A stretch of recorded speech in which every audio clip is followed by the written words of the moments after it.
Welcome, everyone, to a special edition of The American Mind, which we're doing from time to time these days and hope to do more of. This is an interview between me and John Marini, or an interview of John Marini by me, Ryan Williams, president of the Claremont Institute, and your host for these. John and I wanted to take the occasion of the FBI searching Mar-a-Lago to talk about Richard Nixon, the administrative state, Trump, and the challenges of modern democracy, which seems increasingly ruled by bureaucracy rather than old-fashioned politics. So we explore some of those themes here. Hope you enjoy it.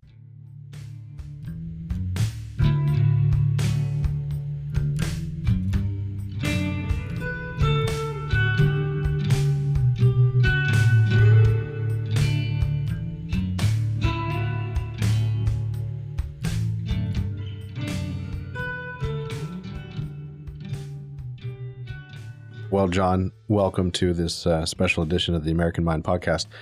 You're in town to teach our Lincoln Fellows, and I wanted to really take this whole episode we're doing here to talk about Trump and Richard Nixon. You hit some of those themes today, but we're recording here on a Wednesday.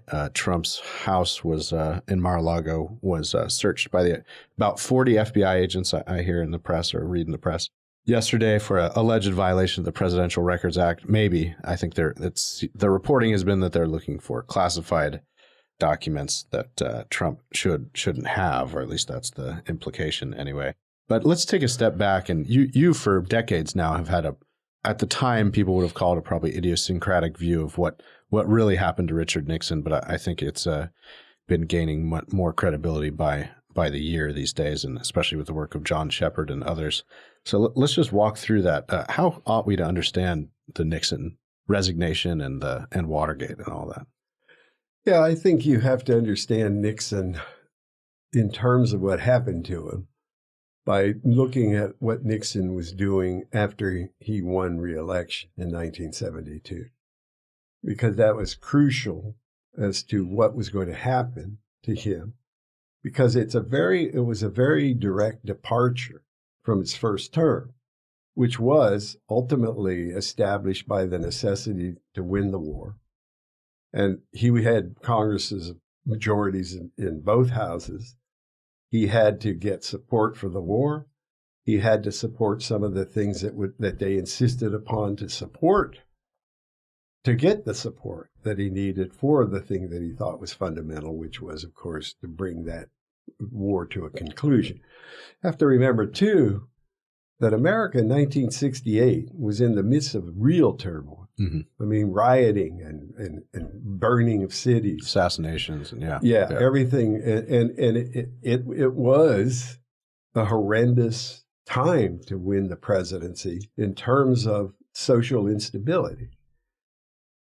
And Nixon set his mind and his administration on, first of all, stopping the violence in the cities, which he did very, very effectively, because one of the things he did that was effective was there will be no federal money going to cities that are rioting. Mm-hmm.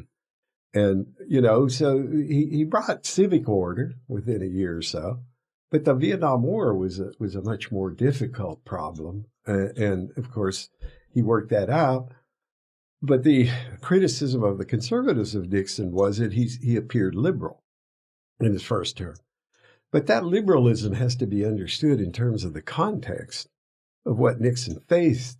They think, well, he created the EPA. He didn't create the EPA. The EPA was in essentially being run by and established by Congress. Mm-hmm. What Nixon wanted to do was make it politically accountable by putting it into the executive branch. Mm-hmm. Because he said these staffers and these environmentalists had essentially taken over some of these agencies and were running them as kind of pet projects for what it was that they wanted to do in terms of the environment. It didn't matter whether it was going to destroy industries or whatever. Yeah. So it was, and so his creation of it was simply to codify it.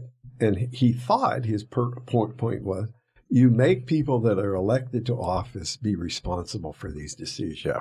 not those who who have committee assignments in which they, on their favorite committees, do this or that thing. So all of that first term led to, and one would have to say, and it has been said by many people, that Nixon's first term was a great success in terms of what he did, what he accomplished, because in a way the Vietnam War was pretty much over, and in a way that made it easier for them to go after him, mm-hmm. because the Paris Accords, Kissinger and the North Vietnamese president met in January of 1972.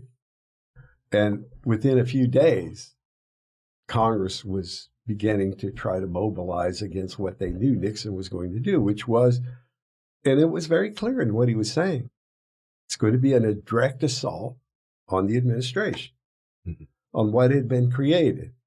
And that is, Nixon's plan was a direct assault on the administrative state. Was a direct assault. Now, obviously, how he thought what he needed to do to have the clout to do it was a big win, a big electoral victory, which it turned out to be, mm-hmm. won by over 18 million more votes than McGovern. Mm-hmm. So it was a huge win. The Electoral College landslide, just complete.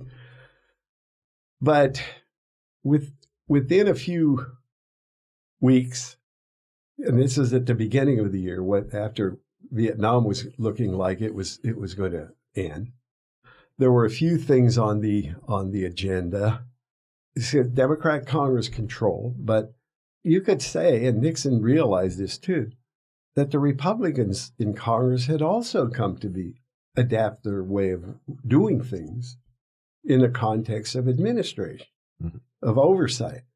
And so they were being essentially in many ways driven and given perks by organized interest. And I think Nixon's big point was, if we don't stop this, it's going to be impossible for the American people to consent in terms of elections, because the people that hold the offices aren't going to control mm-hmm. what is being done. It's being put more and more into the hands of organized, rational structures, whether professions of certain kinds that had developed expertise on this or that thing, environment, and any other thing that you can think of, but it was all expertise, and they were insulated from political control because they were given the status of being able to exercise their judgment on the basis of supposed knowledge, mm-hmm. superior knowledge of how to solve these particular problems. So much of the legislation of that time was big, expansive goals. Clean the air. Mm-hmm. But when you do that, what you realize is you can't do it as a legislative body. You have to establish specialized bodies to be able to do that. Mm-hmm. Bureaucratic rule, Nixon saw, was going to be very difficult to stop because it was going to be the way in which the Congress was adapting to it. After the Reorganization Act of 1970, when Congress reorganized itself, it grew massively in terms of support staff. All of those things were things that led him to say, this may be the last time we can stop it. Mm-hmm. He says that in some of his speeches. And the victory was big. It was complete. But when Nixon won, and even the New York Times at the time noted that when Nixon won, it was as if another party had won. Because what did Nixon do? The first thing he did, he says, I want everyone who was in my administration that wants to be in it again to submit their resignation. Mm-hmm. He said, I'm tired of appointing people and then they go native. Mm-hmm. And that meant Kissinger and all of them. They all were. And the New York Times says it's as if this is such a dramatic change that it's as if another party had won the office. And that was the different character of what Nixon was doing in his second term. That's why it's hard to judge Nixon from the point of view of his first term, because that's very ambiguous. And political necessity forced him to make the kind of priorities that he had to make in order to succeed. And even with that, he had a lot of opposition to the things that were going on in terms of the conduct of the war. He had trouble with the military, had trouble with the security agencies, CIA, and all of that. All of that those were sources of friction. And so let's put it this way. The very famous claim that Nixon had an enemies list. The enemies also had a claim. A Nixon list. Nixon was the main person on that, Right. on their list. Right. We got to get rid of this guy. And so the whole scenario of Watergate was in the context really establishing and expanding the administrative state. I mean, see, that's what my work had been. I'd been working on that for quite a while. Yeah. What I saw about the Watergate at the time, which made it hard to understand that why this person who had won such a tremendous victory, and why it is and how it is that the two branches confronted each other, because it really was the legislature against the executive. And of course, the legislative branch still had some Republicans that were loyal to the institution, the constitutional role, but it had a lot more that were actually embracing the modern understanding of the administrative or rational state. They've been captured by the spirit of the bureaucracy. Right. Yeah. And or its way of doing things. Yeah. And it made it easier for them because the organized interests were good at supplying resources and funding and all of that. And so it was what happened then in the Watergate was that I found difficult to understand was how it is that you could delegitimize an election. It took him about a year to really to delegitimize Nixon. But how you could do that in that period of time and take public opinion from a very high level of support for Nixon to a very great opposition to Nixon. And it wasn't done politically.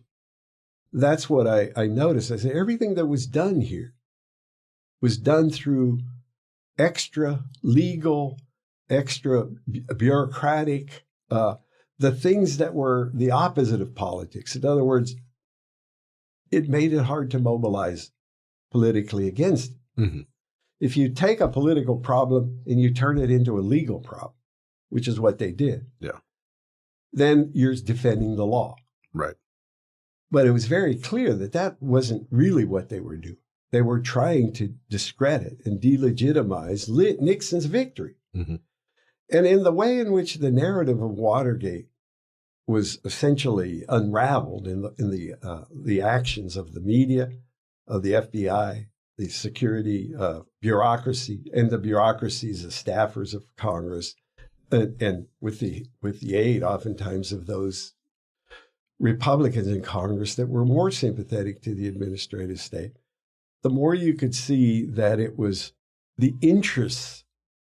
Because if you can't comprehend it politically, then you want to look at what are the interests of those. I mean, why would you take what was essentially one of the most successful first terms of a president and try to undermine what he had brought stability to the country?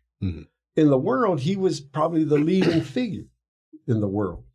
He had done a number of things, and he was doing a number of things in terms of the Cold War that brought about the ability for the kinds of things that he thought he had to do to bring about the end of the Vietnam War, which is split China and Russia. Right. Those kinds of things. But in terms of the legal character of the way the narrative, let's call it, was played out, it essentially created an understanding of Nixon and what he was doing from one in which he was trying to establish a new ground of political rule that would undermine the organized interest. It actually made Nixon into a villain who, for the next almost 50 years, the truth of how Nixon came to be understood, Watergate established better understanding and made politics move forward in a direction in which the enemies of Nixon were on the driver's seat. And Nixon, and what he was trying to do, was almost totally discredited because he had no supporters. There was no partisan debates. There was no attempt to mobilize in a partisan way, in a political way. And I've talked to Jeff Shepard, who was, was one of the lawyers for Nixon, a young lawyer at that time, subsequently. And I said Nixon would have been better off being impeached because politically then the things that were kept secret because of the court proceedings and those things he could have brought out in his defense. Right. And it would have been harder for those things that did come out that were in the legal, under legal immunities that they couldn't talk about. The prosecutors couldn't reveal the things that Deep Throat revealed because they were under compulsion that they respect the secrecy. It was dependent on a number of things. It was dependent upon the prosecution being willing to go ahead and do what they were doing legally. But politically, they couldn't delegitimize Nixon unless those secret things were revealed to discredit Nixon. And at the time, we didn't know who Deep Throat was. Right. And it turns out, of course, who was Deep Throat? He thought he was the successor to J. Edgar Hoover. Yeah, and was pissed at Nixon for not putting him into that. So all of that was, it just made it. I mean, there was no truth in American politics that was more believed about 1972 than Nixon was a crook and Watergate was a vindication of the Constitution. Right. Almost the opposite of what really happened. But you couldn't raise those questions. Yeah. You couldn't even speculate on them. I realized, at the time I thought, well, there's something beneath all of this. And so when I wrote that article, I gave a talk in D.C. in 1984 saying, it was called Politics, Rhetoric, and Legitimacy, the role of the bureaucracy in Watergate.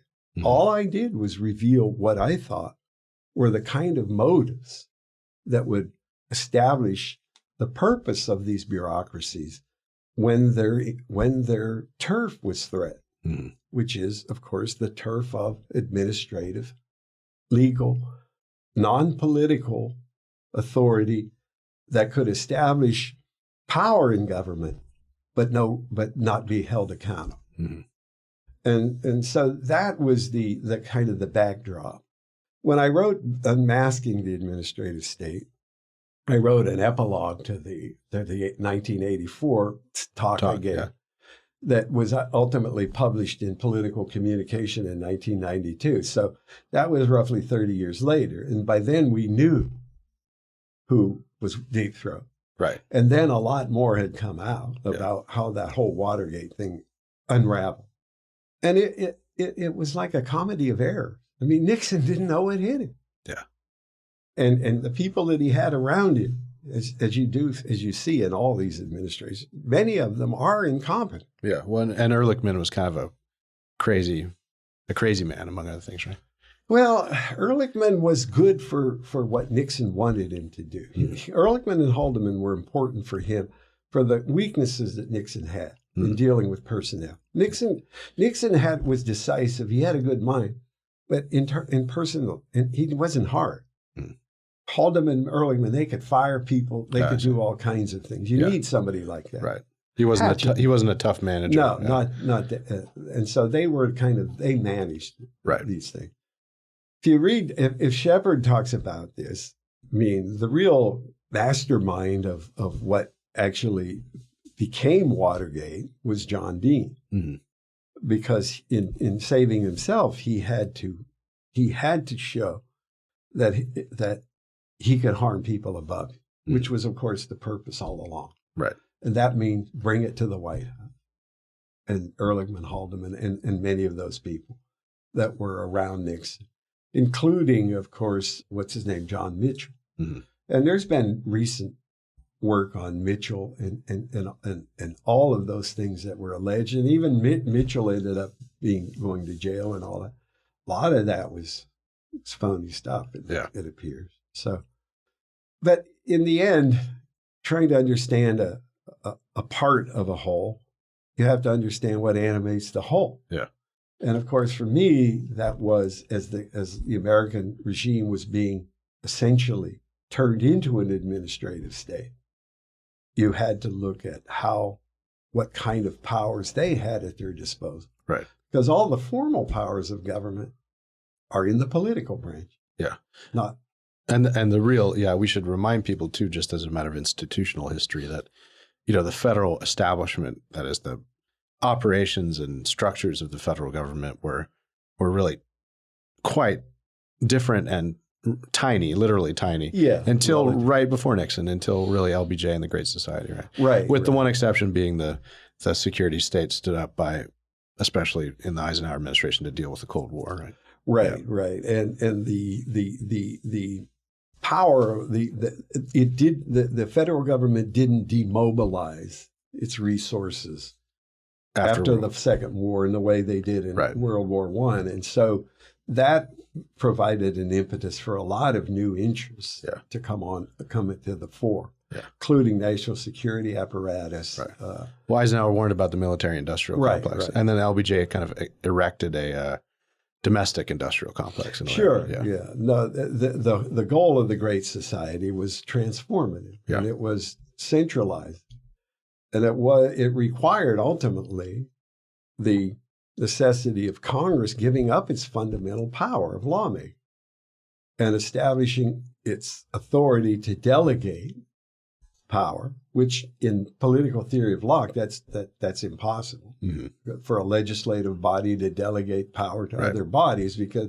the power that gives them the people that establish the offices, they lodge it in them. Yeah. But if they can give it out, what keeps the branch itself from becoming the most more powerful than the people? Yeah, in legal circles, this was the non-delegation doctrine, which basically faded at the end of, in the late 30s, early 40s. So, and the old way of understanding it was Congress can make laws, but they can't create lawmakers, right? More or less. Right. Yeah. And that's the dilemma itself. But in terms of what kind of control Congress was willing to allow to agencies, that varied too. When it comes, you had always certain kinds of regulatory agencies.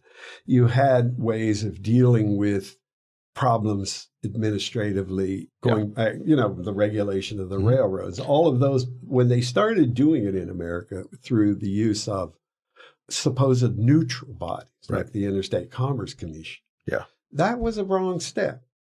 But you notice that occurred in that period after the end of the Civil War, when the branches were at odds with one another. Yeah. There was no real coherence and so when they couldn't agree on something, what they would agree on is we'll make a neutral body and we'll each appoint parties. Will appoint parties. Right. That created a new kind of apparatus, bureaucratic apparatus, that in its origins purported to be neutral. But in reality, it became very clear that those agencies became tools of the industries that they were regulating. And that's a problem. Yeah. That's a problem for all kinds of regulation. Yeah. Recently illustrated to us during the COVID business with the nexus between Big Pharma and NIH and all the rest. No, of course. Yeah. Yeah. And so, that what changed by the 1970 Reorganization Act was Congress refused to legitimize administrative activity, it preferred lawmaking. And so that meant in some areas they just simply wouldn't make laws. And that meant, too, also, that politics was decentralized still in the country up until 1964, 65, because most congressmen and senators, home base of politics and where they spent their time when they went home was in their states. But once they centralized, it was a different prospect. They never went home. They lived in Washington afterward, usually. Yeah. So all of that transformed and undermined those powerful decentralizing forces that were established by the federal system. The states, state localities.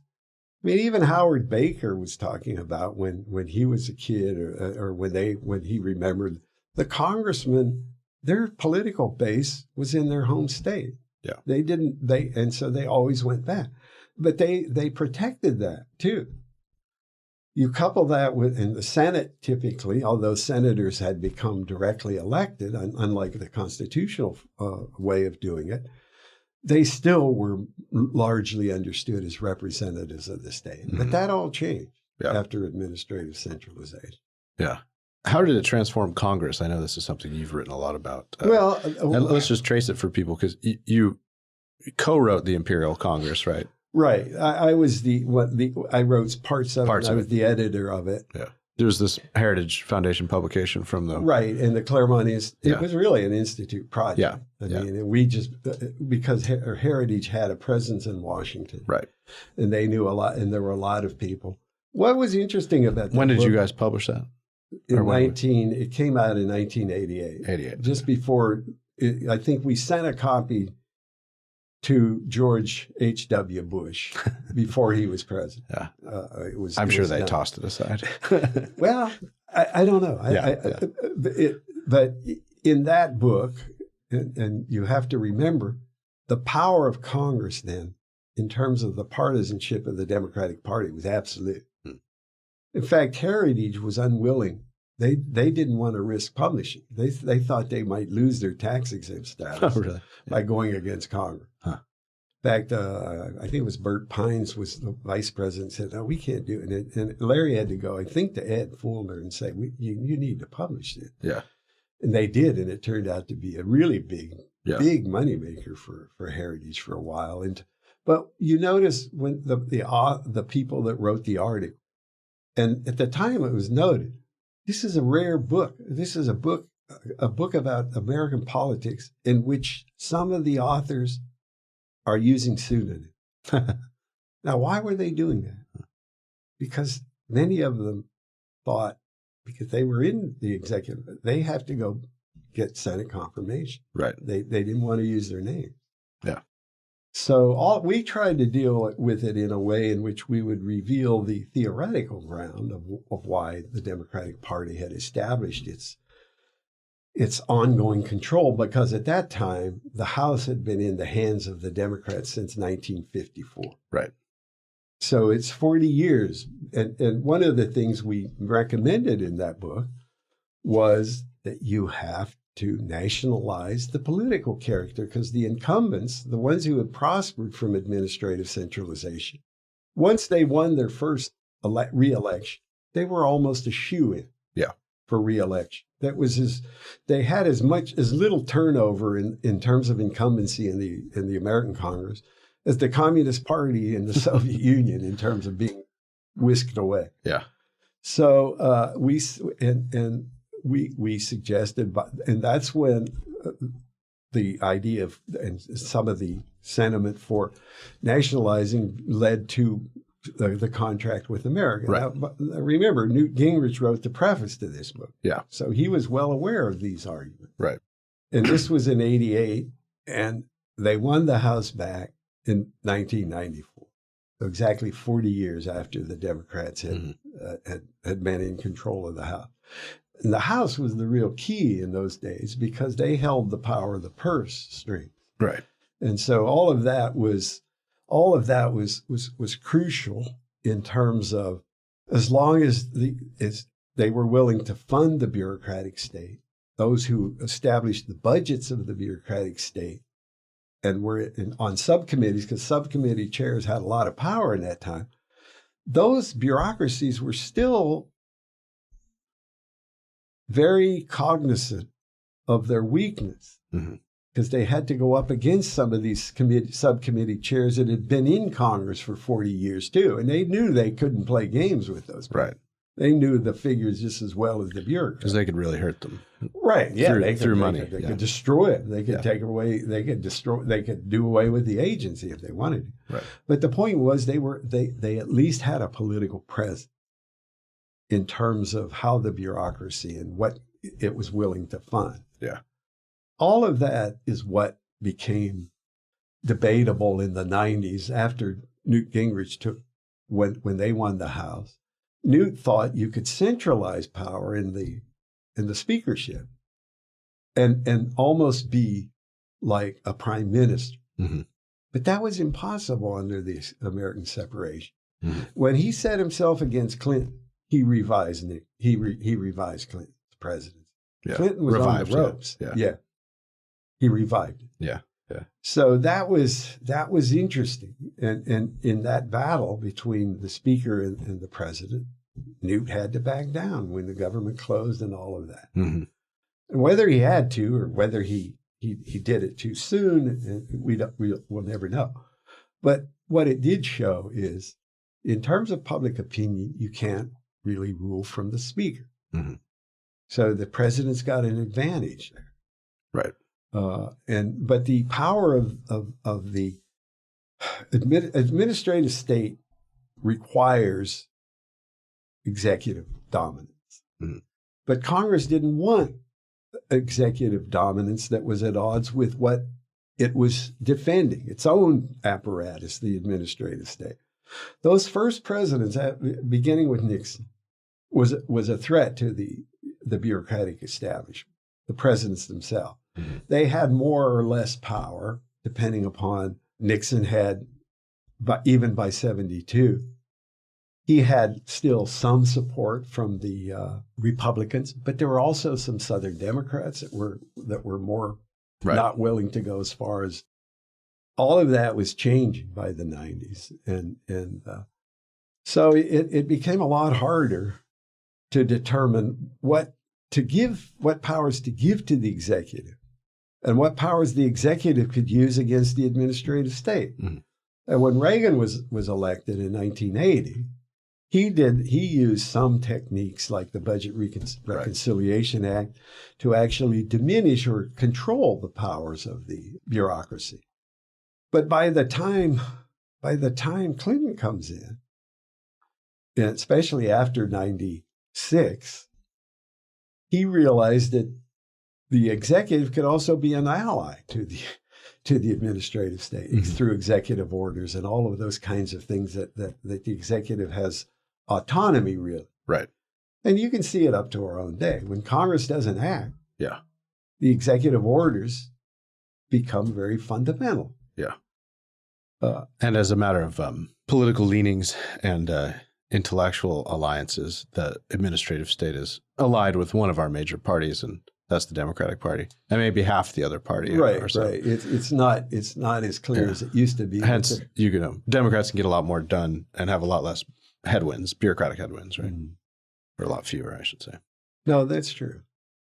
Yeah. How would we start to get Congress back into the game, as it were? So what exactly, I mean, in many ways, we're still living with Gingrich's centralized Congress, right? Or especially the House. Yeah. Well, I think the reason why that can be done and the government still operate is, in order to do that, you have to give more power and autonomy to the bureaucracy. And then you need fewer people in elected offices to make the decisions in terms of who actually get this or that. And it could be a very small number. It could be the speaker and the important staffers, the majority leader, important staffers, and the president and staffers. So you have a kind of symbiotic relationship these days between the centralized Congress of either party and the bureaucracy. Right. And it's all predicated on the assumption that the members have to go along or the government will shut down. Right. So you don't need the kind of leadership that you have in a Pelosi or a Mitch McConnell now would have been impossible in the past, because there were too many other powerful chairs and subcommittee chairs. And in a way, if you want to have an administrative state, the Democrats realized that you could control the administrative state, but that meant you had to have those members of your party that were able to oversee it. That's why there was so much power given to subcommittee chairs in the period of the 60s and 70s. What happened there then was, when the subcommittee chairs oversaw this part of this bureaucratic apparatus, they could determine whether or not it could be expanded or it can be their budgets cut. Right. They had a handle on all of that. But there was always, in those earlier days, an important distinction as to what kind of chairman or subcommittee chairs or committees that you would be allowed to head, based on whether or not it required and was on behalf of a public or a national interest, and what was more pork barrel. Mm-hmm. So the pork barrelers would get assignments where they could benefit their constituencies, but the important committees that were responsible for the bigger questions, they were protected in a certain way, because they had to make decisions that were on behalf of the good of the party or the country or the Constitution, however they understood that. But that all died. Mm-hmm. And everybody becomes a pork barreler in a certain way, depending on how you describe what pork is. Yeah. Because now it's interest. It's now some of these categories are understood as moral, in terms of your desire to protect the environment, or these or those kinds of things. In which case, it's not expertise that establishes the fact that you are a lover of the protection of the environment. That's a passion.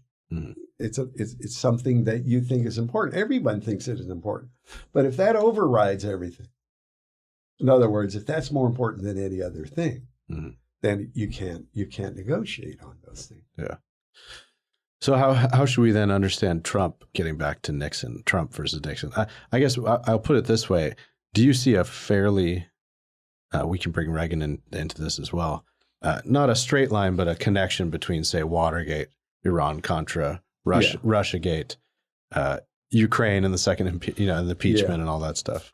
No, I see it in this way with Nixon, and with the way in which the party was routed by the way that was basically handled. Nixon, you had big losses in 1976. Mm-hmm. You had a president who, after Nixon resigned, who was a member of Congress, Gerald Ford. All of those things made it very difficult for Reagan to confront the administrative state directly. So, with a certain kind of indirection, what Reagan thought, and this he was relatively successful, is to try to delegitimize liberalism, the liberal impulse of spending money and doing all of the things that were creating the economic problems. And in the 1980s, and you had those big, remember the shortages of fuel in the 70s. Mm-hmm. You had great inflation by the end of the 70s. And so Reagan was making the argument and trying to make the argument that we have to get back to energizing the private sector. Mm-hmm. So in his first inaugural, when he says government is not the solution to the problem, government is the problem. Mm-hmm. That resonated. Mm-hmm. And it, in a way, it really scared liberalism, because they were losing on that battle. And that's when they started going back, really, to calling themselves what they were at the beginning of the 20th century. They started calling themselves progressives again. So Reagan had to tread a thin line. He knew he couldn't confront Congress directly, but in the Iran-Contra and in the way in which the executive branch was being run, you had, in Reagan's term, you had foreign leaders coming to Washington and meeting with congressional leaders, not the president. Yeah. Because you had Nicaragua, you had all kinds of things. So Iran-Contra was part of this too. Yeah. Because Congress's bargain, when they gave up administration, lawmaking, was we're in the process of overseeing. You got to include us. Mm-hmm. That's why Trump makes it really difficult for them, because he thought of the executive as autonomous, right, and that he was the head of it. Yeah. And not the expertise or not any of the other institutions could prevent him from doing what he thought his constitutional duties were. Yeah. But by that point, not because Congress had given so much power to the executive, they cannot have an executive they can't trust. Mm-hmm. Congress, both parties. Right. That's very clear. Yeah. And so a true outsider like Trump is a real threat. Yeah, he's a real threat. He's like a loose cannon. Mm. He's like somebody that can blow up the whole kind of way in which Washington had adapted to its, especially after the end of the Cold War, had adapted to its status as the great power in the world. The winner of the Cold War, etc. All of those things were part of the way in which the leadership class gravitated away even from thinking that their primary concern as office holders under the United States Constitution should be the United States. Mm-hmm. The country itself was in a way made far less relevant to how they thought about the global problems. Yeah. So the pressure really by the end of the 20th century was whether these rational structures that are rational in the sense of scientific, and whether these structures that lead to an acceptance of a universality doesn't necessarily require a universal state, a global order, right, an economic order and then I think the way you would have to understand it is there could be no citizen. Yeah. There would be subjects of the administrative state, but no citizens. Yeah. And you could participate in the way, say, countries like in the European Union can participate politically, but Brussels rules. Right. Yeah, it's part of how we can understand the clash right now between the EU and places like Hungary and Poland. Yeah, sure. And the affinity between the cross-Atlantic affinity between the bureaucracies in the EU and the federal establishment, right? They think the same way, and in many ways they make rules and laws the same way. Mm. Yeah, that's interesting. So, yeah, I was struck. Our friend Mike Anton has written about this some, but I'm sure it struck you too. In that whole Ukraine phone call business, I mean, what quickly emerged in the way Vindman was presenting the whole thing, as the first complainer of Trump's conduct, and then the media and everything else, it really looked like the interagency process, this bureaucratic mechanism or executive mechanism, really overrode the commander-in-chief who'd been elected by the people and was bound by his constitutional authority, not by any process necessarily. Those two things were in competition, and Trump didn't quite lose. He wasn't convicted and impeached, but he's certainly no longer in the White House, so in a way he did lose that fight. Yeah, I think the thing that Trump brought to the office that would have been impossible under the normal processes of the way a president is selected in recent times is that he comes into it by himself, essentially. He couldn't have gotten the nomination, really the support of a party, either party, after 1965, in terms of establishing his credibility through the party. He had to establish his own credibility, and it was through, of course, appealing above parties to the people. He was trying to mobilize the electorate on behalf of the only office that does have a national constituency. Mm-hmm. Because it would, in a party system, you would never rise if you were Trump to be prime minister, because you're the head of the party that holds the power of the government and runs the government. But with Trump, he had several things that were a threat, I think. One, he didn't recognize the importance of the knowledge sector, whether in the military, in the national security, the law.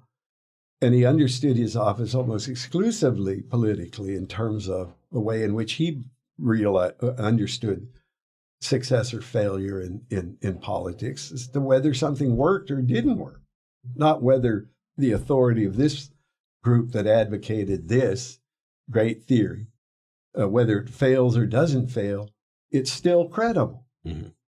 For him, if it fails, it's not credible. Yeah. So expertise did not establish the way in which he would judge success. And that in itself, too, that is a totally different kind of mind than the political mind, the social mind that grows up in the period after specialized technical, rational, scientific knowledge establishes what purports to be genuine knowledge about things, whether it's science, health. I mean, when you look at COVID, let's say, as an example, the authority of science underwrote everything they did. Mm-hmm. It wasn't just the Faucis of the world. It was science that they believed had objective authority. Mm-hmm. Now, whether or not, that's the real problem. That's part of the dilemma of the 21st century, is how much of the meaningful or objective knowledge that purports to be knowledge is genuine knowledge. And how would you know that? When it comes to human affairs. When it's absolutely, strictly abstract in the form of mathematics or physics, then it remains abstract and it's not subject to debate except for those who are capable of participating in. Right. You have, if you're a physicist, then you can join the debate.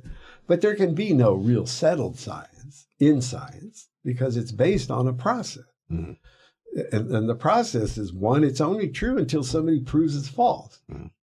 You can have settled opinions about science, but not settled science. Yeah.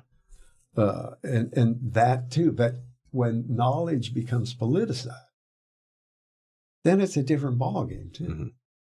And that is what's going to be a thing that this generation is going to have to confront, is how much of what purports to be knowledge of social things is genuine knowledge. Right.